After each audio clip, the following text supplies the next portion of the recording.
Comme à notre habitude, il est l'heure de retrouver Eric Seban. Bonjour Eric. Bonjour. Bonjour, merci beaucoup d'être avec nous ce matin. Eric Seban, vous êtes trader, formateur et coach. Eric, après, alors que les craintes se dissipent autour du secteur bancaire, les investisseurs sont désormais dans l'attente, sont indécis avant la décision de politique monétaire de la Réserve fédérale américaine qui sera publiée à 19h. Du coup, cela se voit sur le DAX, mais j'ai l'impression quand même que la probabilité d'aller vers le haut du range, de ce traditionnel range, est plus importante. Disons que maintenant qu'on a vu que ça ne marchait pas par le bas, on peut en effet envisager que ça puisse essayer de sortir par le haut. Ça on l'avait évoqué, je vous avais dit, il ne faut pas compter sur un relais baissier, je crois que maintenant c'est bien démontré.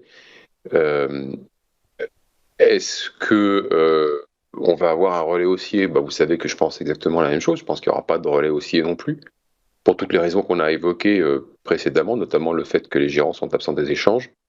Et la raison pour laquelle c'est pas parti par le bas et que personne n'a vendu des volumes suffisants pour pouvoir entraîner un relais, c'est parce que les gens étaient protégés. Donc, de ce point de vue-là, l'analyse contextuelle c'est bien confirmé. Et heureusement qu'il y a une analyse contextuelle, parce que si on se base uniquement sur l'analyse fondamentale, l'analyse chartiste, l'analyse technique, on s'aperçoit en effet que tout nous indiquait qu'on devrait justement, on aurait dû pas mal baisser.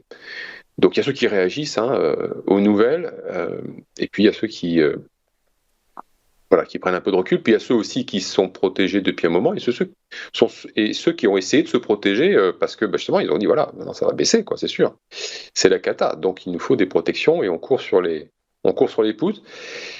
Ce qui fait monter la volatilité, bien sûr, et puis le marché remonte, donc la volatilité va rebaisser, et puis ceux qui ont acheté à la dernière minute auront peut-être acheté pour rien. Bon, bref, les éternels recommencements.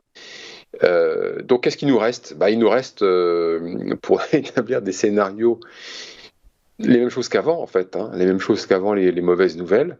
Vous avez dit, une mauvaise nouvelle peut nous amener à envisager quelque chose qui ferait que les cours essaieront de sortir par le bas. C'était mercredi dernier, je vous disais, on est en pullback, c'est la croisée des chemins. Voilà, donc soit on repart en arrière, soit on avale le pullback, on est reparti en arrière, sans relais. Maintenant, on est revenu à l'intérieur du range. Quoi pour la suite? Quoi pour la suite? Voilà, les éléments restent les mêmes, en fait. Euh, les contraintes d'agir ne sont pas très importantes en ce qui concerne les pouvoirs de relais, c'est-à-dire les pouvoirs de volume, les gérants, toujours les mêmes. Ce sont les contraintes techniques qui ont fait bouger le marché. Il faut se rappeler que 2 tiers des échanges aujourd'hui sur le marché sont des produits dérivés, ce ne sont pas des actions.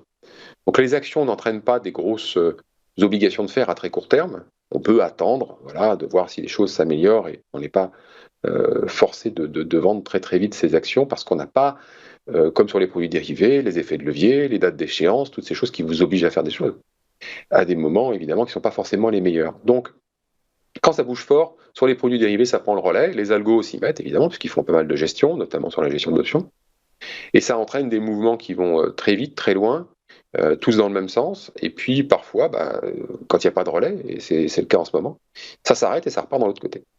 Donc, est-ce que ça va continuer? Pour répondre à votre question, c'est ce que je pense. En effet, on a réintégré le range, donc sans doute qu'on va essayer de faire une sortie par le haut. Mais comme j'ai dit, d'où viendrait le relais haussier? Est-ce que subitement la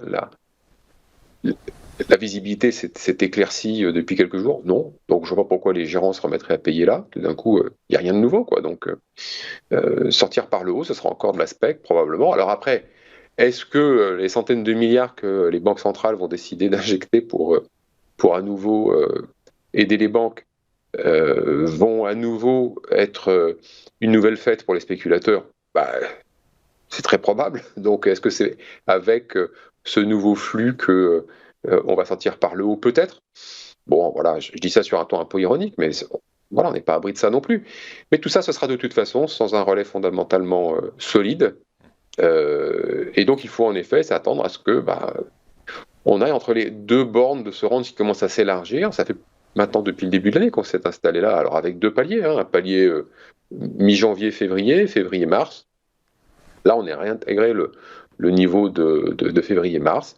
Et puis, borne haute, borne basse, ça reste encore des des mouvements qui sont suffisamment amples pour travailler en intraday, et puis également pour travailler à quelques jours. Donc on peut très bien s'installer là sans pour autant se retrouver au chômage technique, pas de problème. Alors, Eric, on comprend effectivement que, et ça vous le répétez, ça fait un peu plus d'un an que je vous interviewe, et c'était une de vos premières remarques, je me souviens très bien, vous m'avez dit que le DAX était un marché de contraintes techniques et pas un marché où l'approche fondamentale était finalement essentielle, ce qui est vrai, on le remarque actuellement.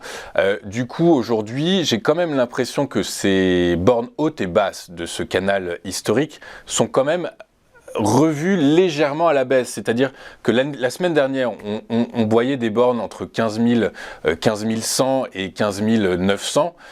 Aujourd'hui, quand je regarde les anticipations, j'ai l'impression qu'on est plutôt sur du 14 900, 15 800. Est-ce que finalement les investisseurs ne commencent pas à revoir un peu malgré tout leur perspective de stabilité légèrement à la baisse ? Disons que si on regarde le graphique en hebdo, en effet, vous avez raison, on est autour de 14 900 pour la clôture de la semaine dernière. Mais bon, 14 900, 15 000 dans un range qui part de 14 200 pour finir à 15 600, 650, c'est presque marginal. Donc la vraie question, c'est est-ce que certains vont conclure qu'on est sorti de ce range par le bas ou pas ? À l'évidence, pour l'instant, en tout cas, on n'y arrive pas. Ça résiste. Est-ce que la semaine prochaine, on sera à l'extérieur de ce range ? Je ne sais pas. Et en ces cas-là, oui, on en sera réellement sorti. Pour l'instant, on n'en est pas sorti. Pour l'instant, on est toujours à l'intérieur. Alors que les bornes soient un petit peu plus larges, peut-être de 100 points sur le bas, ça ne va pas changer grand-chose. C'est-à-dire que le business va se faire, si on ne peut pas sortir par le haut, si on ne peut pas sortir par le bas, le business va continuer de se faire en latéralisation, avec peut-être 100 points de plus par le bas. Et puis, certains vont travailler le range à 14 900 et puis jusqu'à 15 650. Et puis d'autres vont peut-être faire du 15 000, 15 650. Fondamentalement, sur le fond, ça ne va pas changer grand-chose. On reste encore dans le domaine des produits dérivés essentiellement. Non, ce qu'il va falloir regarder, c'est surtout ce qui se passe sur les actions. Parce qu'évidemment, les bancaires ont été ramassés. Ça y est, tout va bien. Moi, je m'attends quand même encore à une évolution relativement heurtée sur l'ensemble des indices. Bon, voilà, c'est un sentiment personnel qui repose sur pas grand-chose. C'est presque c'est intuitif, c'est la somme de l'expérience. Ouais, donc voilà. Oui, c'est l'expérience et du coup, écoutez, on verra bien, mais effectivement, fondamentalement, on attend quand même la décision de la Fed ce soir à 19h, qui devrait, selon les probabilités, les sondages, annoncer une hausse de 25 points de base de ces taux terminaux. Attendons de voir dans quelle mesure ça impactera ou non les marchés, comment est-ce que les investisseurs digéreront ça et quel sera l'impact sur les actions et non pas sur les produits dérivés, justement. Oui, c'est ça. Les actions, c'est l'endroit où il faut regarder pour le moment. Quand ça baisse comme ça, de toute façon, vous avez mécaniquement une hausse de la volatilité parce qu'on cherche à se protéger. Quand ça monte, la volatilité baisse. Il faut faire attention justement à ce qu'elle baisse pas trop, surtout dans des conditions de contexte comme celle-ci où la hausse n'était pas très solide. Et est-ce que, justement, si on retourne vers le bas, on va avoir, cette fois-ci, des volumes de vente sur les actions ou pas ? C'est pas vraiment ce qu'on a eu jusqu'à présent. Mais c'est logique. Les gérants n'ont pas la contrainte de vendre, n'ont pas eu la contrainte de vendre, ne l'ont pas. Est-ce qu'il va falloir descendre d'un cran en dessous pour les provoquer parce que leurs couvertures ne seront plus efficaces ? C'est tout ça qu'on va observer. Les programmes de vente sur les actions, ça va être un peu la clé sur les prochaines semaines, si jamais on rebaisse. Et puis, est-ce qu'il y aura des programmes d'achat ? Voilà, je pense que ça se verra un petit peu moins. Peut-être un effet de rattrapage, un peu de FOMO, je ne sais pas, on verra. On va analyser en temps réel. Ok, écoutez, on analysera en temps réel et puis on est impatient de vous entendre la semaine prochaine.